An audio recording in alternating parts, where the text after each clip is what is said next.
What's up, my producer friends? It's David with another monsterproductions.com. Recently, I've had a few people who are interested in actually investing in a soft synth ask me what my favorite soft synths are or if I have any recommendations for them. And first of all, I'd like to say that it really depends on where you are in your musical journey and what exactly you're trying to get out of your synth. For example, if all you really want is a synth that has some great presets that you can then maybe tweak a little bit and just sort of get right into it, I would probably recommend like Nexus or Omnisphere or something like that. But if your goal is to actually dive into sound design and start understanding this stuff and making some sounds from scratch, then there's one synth in particular which I highly recommend. This is definitely by far my favorite synth. I know this is kind of a touchy subject because a lot of people feel very strongly about their favorite synths. So if you're watching this video right now and you actually do have a favorite synth, let me know what that is in the comments below. I'm curious to hear what you guys have to say about that. Now, I do want to mention that I will leave timestamps in the description of this video as well as in the comments down below if you want to sort of skip around a little bit. Also, if there's anything in this video that gets kind of confusing, some terms that I might be throwing out and stuff, and you just feel lost, I'd recommend checking out my Introduction to Synthesis and Sound Design series. I'll leave a link on the screen for you if you want to check that out. And the last thing before we jump into the video is I just want to mention that I'm in no way affiliated with this company other than the fact that I just really like their products. All right, so I'm sure some of you have probably figured out that I'm talking about Serum.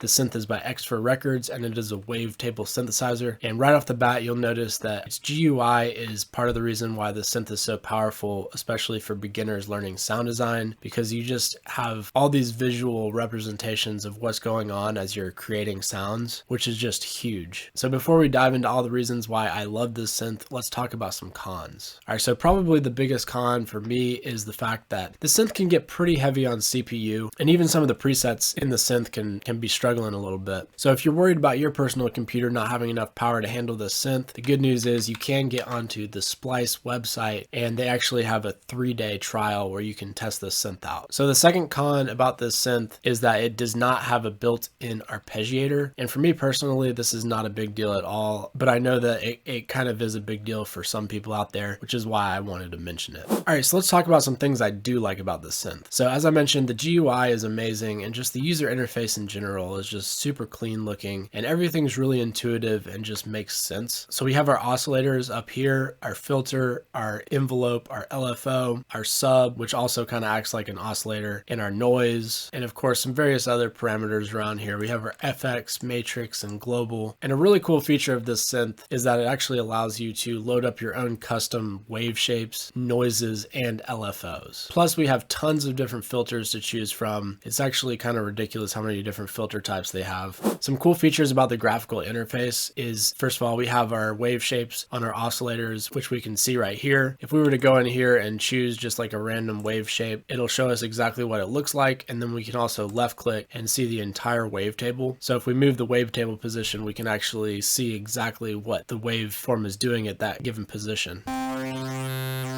Another cool thing is that we can control the attack, hold, decay, sustain, and release like any normal envelope, but we can also just move it directly on the graph like this. And when we play a note, it has this little ball which sort of moves along with the shape, and that can be really helpful too while you're creating various sounds. We also have complete control over the LFO.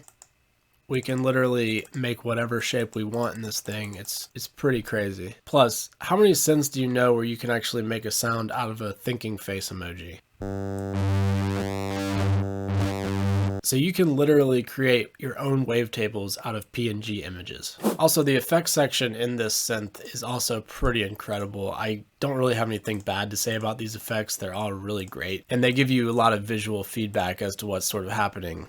All right, so if you want to buy this synth, you can go to extrarecords.com and buy it for $189, which is actually a pretty good deal here. Also, I was on the Splice website earlier. You may have noticed Splice also does a rent to own option where you can basically rent the plugin for $10 a month for 19 months until you've paid off the full price, which comes out to be right around $189, and then they'll give you a license. All right, guys, so if you want to see an even more in-depth tutorial on all the ins and outs of Serum, I'm going to link in the description description of this video to Virtual Riot's video. He does this whole hour-long thing where he goes through all of Serum and talks about it. It can be very informative, so check that out if you're interested. Also, I'm very curious to hear what your opinions are about this synth. And as always, I hope you like this video. Please go ahead, hit that like button. If you're new to the channel, subscribe. Don't forget to hit the bell notification. That's going to let you know anytime I release videos like this. And until next time, I will see you in the next video.